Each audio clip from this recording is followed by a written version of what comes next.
What's up guys, Houndish here, and today we are jumping into Destiny 2. And as always, it is the middle of the week, so we got some news updates, roundups, and things to cover. So that does include some big leaks about the end of the season, and some content beats that we're going to see later on in Season 10. That does include new weapons and quest rewards, as well as dates for some of those content drops. So we'll round up all of that, as well as new info about Guardian Games, the Verdant Forest which is returning, and a new class competition which results in an exotic weapon, as well as various other cosmetics and armor pieces. But we're also going to touch on banned exotics, future updates, and responses from Bungie about trials, cheaters, and bugs in the game at the moment. So guys, I hope you enjoyed the video, and also I hope you're all staying safe, man. The world is indeed a bit of a crazy place at the moment, so wherever you guys are at, I hope you're looking after yourself, and I wish all of you guys the best. But now let's talk about some Destiny stuff. So, over the past few days, a few new pieces of upcoming content have been leaked. So we should say off the bat that we are in spoiler territory right now. And so initially, there does appear to be an upcoming story featuring Felwinter, the Iron Lord we heard about a little bit in D1. But now, a new theme seems to be emerging in D2. So of course this season, we initially had hints like Felwinter's Helm, which by the way, jumping to gameplay stuff for just a moment, this has been disabled. So Bungie identified a problem where the exotic Warlock helmet was allowing players to emit a detonation impulse that blinds and weakens enemies on any kill. And so that is the second new exotic armor piece for the season that's been disabled until a fix can be deployed at a later date, which is why you can't equip it currently in the game. But back to story stuff, there have been audio leaks about both the ending of the season, where yes, we will have some kind of showdown where Rasputin fully weaponizes against the Almighty. But in addition to that, there is also some lore that suggests Felwinter is the son of Rasputin, and that is pretty crazy stuff in itself. And so, we also now know that Felwinter's Lie, the sniper rifle, very popular shotgun, from Destiny 1, does appear to be coming back. This thing was the root of many, many nightmares back in D1. But in terms of how sound this leak actually is, the Judd Sub on Twitter has revealed a full render for the weapon ornament, so this is the ornamented version of the weapon. But from there, JP Deathblade looked at the ornament data, and since they can look at kind of pre-scheduled Eververse inventory, the ornament looks to return a date of May 19th, 2020, so of course, whenever we get new exotics and quests and things like that, it's pretty commonplace that Eververse inventory will align with a new ornament for that piece of gear. Although it's worth pointing out that Felwinter's Lie, according to Jinsa, is still going to be a legendary weapon in D2. And so May 19th will be the last but one Tuesday reset in May, and so that in itself totally makes sense.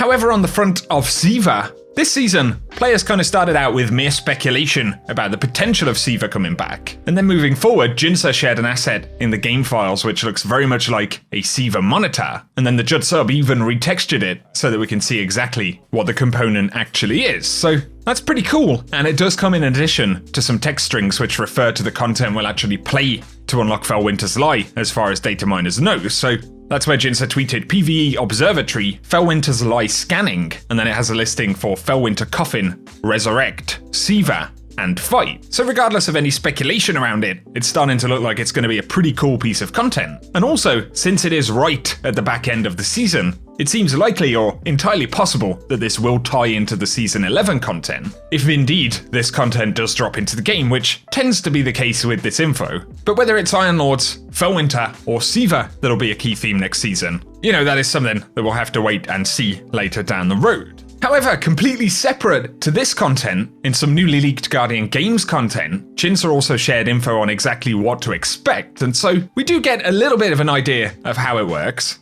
Jinsa tweeted, earn points for your chosen class by completing bounties and challenges for Eva, but also earn a brand new exotic ghost shell, exotic machine gun, and daily reward packages, and the better your class, the better your daily rewards. So a few things there. Eva Levante is going to be the vendor for the event, but also Heir Apparent, instead of being an exotic quest, will actually be an exotic weapon reward for Guardian Games. So this is the Cabal machine gun that we've spotted and had a little bit of info about. So that will probably be a key part of the event. But Jinsa also shared another text line right here. This is the final week of Guardian Games. Complete bounties and triumphs from Eva to boost your class score and earn Heir Apparent, but also collect your free rewards from Eva every day. And then Jinsa also points out that Heir Apparent appears to be part of Guardian Games, and then the Felwinter stuff, the shotgun, the mission, or whatever other pieces of content may actually link to that, appear to be their own separate thing. And so back to Guardian Games, class score initially is going to be a big focus for the event. it would appear that the class that can harness the most XP or score by completing bounties and triumphs will essentially win the event, but also on an ongoing basis depending on which class is currently leading.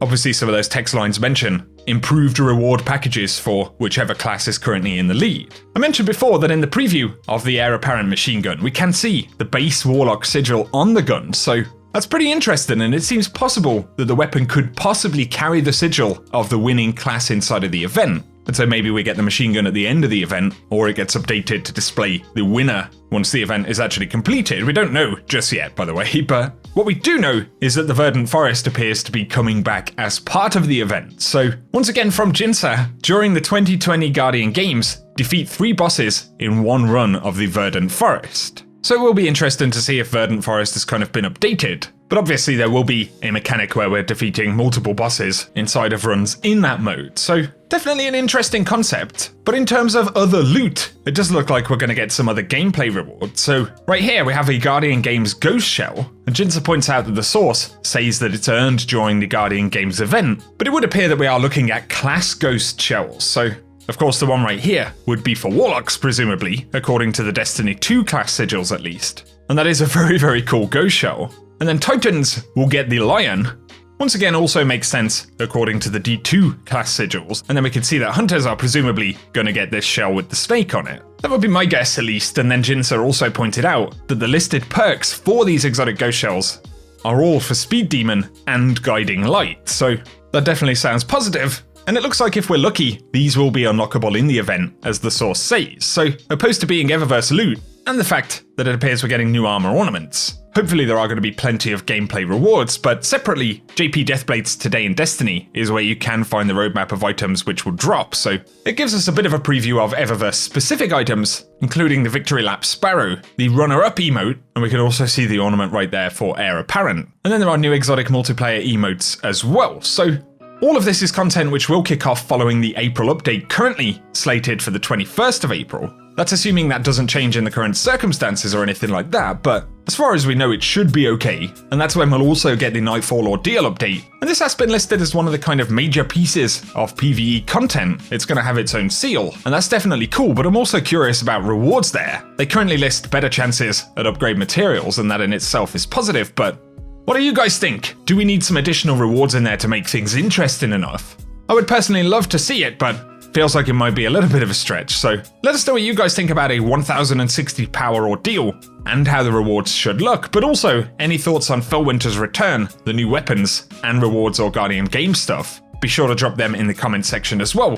Just bear in mind that obviously these are kind of early leaks for that stuff. Once again, based on what normally happens, they tend to be fairly correct, but in terms of the specific details, we'll have to see it roll out into the game, or wait for the announcements from Bungie, especially when it comes to how Guardian Games will work. Now though, let's move on to some other stuff.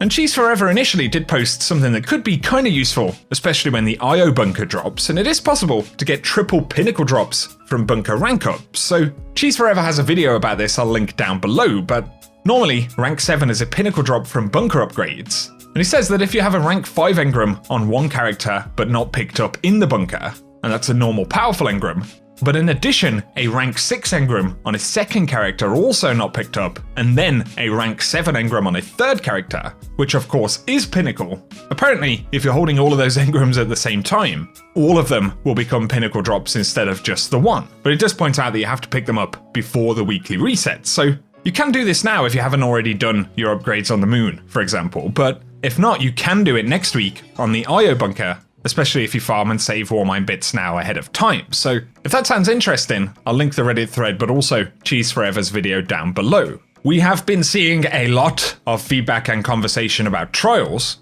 and there are a lot of different things. Bungie have been tackling some of the bits of feedback. So initially, once again on the subject of tied round, someone said there's no worse feeling in the game than being denied a flawless lighthouse run because the last 2 players alive kill each other and the game decides to give the win to the other team. And so Cosmo said it's something they are currently investigating. It's currently set up that whichever team gets the first kill wins the match, but it feels really bad to kill someone a frame or 2 after and lose the round, or even getting off a clutch grenade that kills them from the grave a second or 2 after feels like he should be rewarded with a single round saving tie.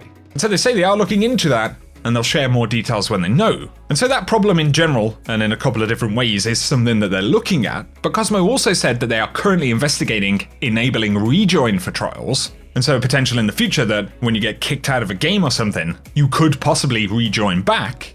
And obviously that would be very useful. It's not cool to get kicked in the first place by any means, but at the very least if you can rejoin, that might give you some level of hope in some games. But Cosmo also added that they're always working on improving anti-cheat defenses, and it's no surprise that bringing back Trials of Osiris, an activity that winning matches is very important, has resulted in a spike of cheating reports. On top of this, they're working behind the scenes on additional ways to prevent cheating, but once again, if you come across any cheaters, report them in-game as well as on Bungie.net. And especially on PC, there are now quite a few issues with cheaters, especially in Trials. I've also seen a lot of reports of players using and downloading aimbots for Destiny 2.